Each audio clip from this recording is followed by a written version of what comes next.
जिले के महसी प्रखंड के बलवाहा गंडोल 17 नंबर पद के बोहरबा स्थित मदरसा इस्लाहुल बनात से Maulana Abul Kalam Azad secondary girls inter college परिसर हॉल में जुमेरात को एक दिवसीय इनामी तकाबली व इस्तकबालिया जलसा का प्रोग्राम किया गया, जिसका चेयरमैन हाजी मुजीब रहमानी के सदारत में यह किया गया, जिसमें मेहमान खुसूसी चेयरमैन खुद्दामुल उलमा वेलफेयर फाउंडेशन बेंगलुरु के हाजी हफीजुल्लाह शरीफ तशरीफ लाए थे और उनकी मौजूदगी में यह कार्यक्रम किया गया। आपको बताते चले उलमाए खुद्दाम हफीजुल्लाह शरीफ ने पूरे इंडिया के उलमा हाफिज और दीन के खिदमत करने वालों को उमरा पर भेजने का काम कर रहे। इस मौके पर हाजी मुजीब रहमानी ने खुद्दामुल उलमा हफीजुल्लाह शरीफ को सवाल और मेमेंटो देकर उनको सम्मानित किए हैं। इसके साथ मेहमान खुसूसी के तौर पर उन्होंने लोगों को संबोधित किया और आप देख सकते हैं ये मदरसा इस्लाहुल बनात की ये बच्चियां हैं, इसमें 735 बच्चियां जेरे तालीम हासिल कर रही है, जो दीन और दुनिया की तालीम शामिल है। आपको बताते चले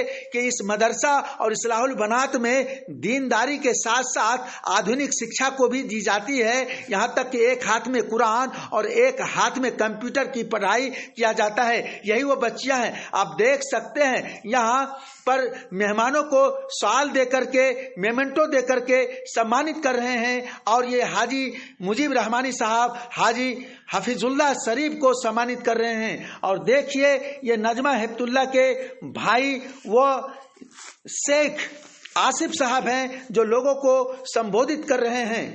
आपको भी ये वादा करता हूँ कि यहाँ पे हॉस्टल बिल्डिंग भी जो सरकार की तरफ से 50 लाख रुपए जो डोनेट दे रही है और वो आसिफ शेख को सुन रहे थे। इसके साथ ही जलसा का इख्तिताम हफीजुल्लाह शरीफ की दुआओं पर खत्म हुआ। सहरसा से पब्लिक वाइब के लिए नजारुल हक की रिपोर्ट।